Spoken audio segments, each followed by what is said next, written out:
श्रद्धा आणि कृपेची मूर्ती अक्कलकोट स्वामी समर्थ। श्रीधर नावाचा एक गरीब शेतकरी आपल्या पत्नीसोबत एका छोट्याशा गावात राहत होता। त्यांची जीवनशैली साधी होती, पण मनात परमेश्वराची भक्ती होती। एके दिवशी त्याची पत्नी अचानक आजारी पडली। ताप, अशक्तपणा, झोप न लागणे आणि कोणत्याही औषधाचा उपयोग न होणं यामुळे श्रीधर अत्यंत चिंतेत पडला। त्याने गावातल्या वैद्यांना दाखवलं, मग शहरात डॉक्टरांकडे नेलं, पण काहीच फरक पडला नाही। खर्च होत गेला, पण आरोग्य काही सुधारत नव्हतं। शेवटी एक वृद्ध साधू त्याच्या घरी आला आणि म्हणाला, बाळा, अक्कलकोट स्वामी समर्थ यांच्याकडे जाते, परमेश्वराचा अवतार आहे। श्रद्धा ठेव, तेच तुझी पत्नी वाचवतील। अक्कलकोटची यात्रा। श्रीधरच्या मनात आशा निर्माण झाली। तो पत्नीला गाडीमध्ये झोपवून अक्कलकोटच्या दिशेने निघाला। तो प्रवास खूपच त्रासदायक होता, पैसा, अन्न, विश्रांती। पण श्रीधरच्या मनात केवळ एकच विश्वास होता, स्वामी समर्थ माझी विनंती नक्की ऐकतील। अक्कलकोटला पोहोचल्यावर तिथे गर्दी पाहून तो थक्क झाला। हजारो भक्त स्वामींच्या दर्शनासाठी आले होते। पण त्याने हार मानली नाही।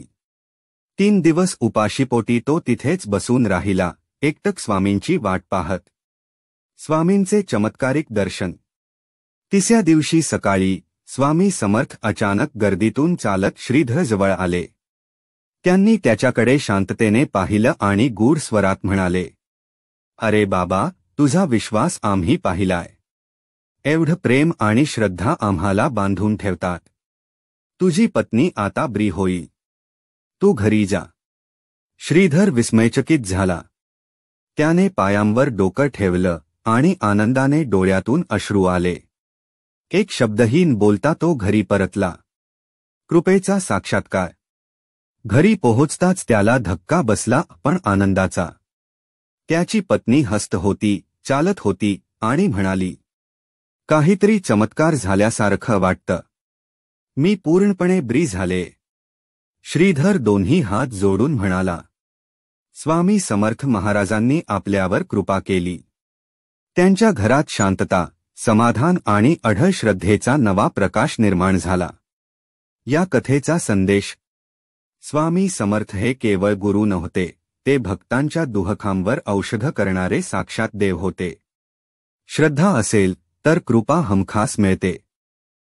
अशीच भक्तिमय प्रेरणा हवी असेल तर लाईक करा आणि सबस्क्राईब करा। स्वामी समर्थ महाराज की जय।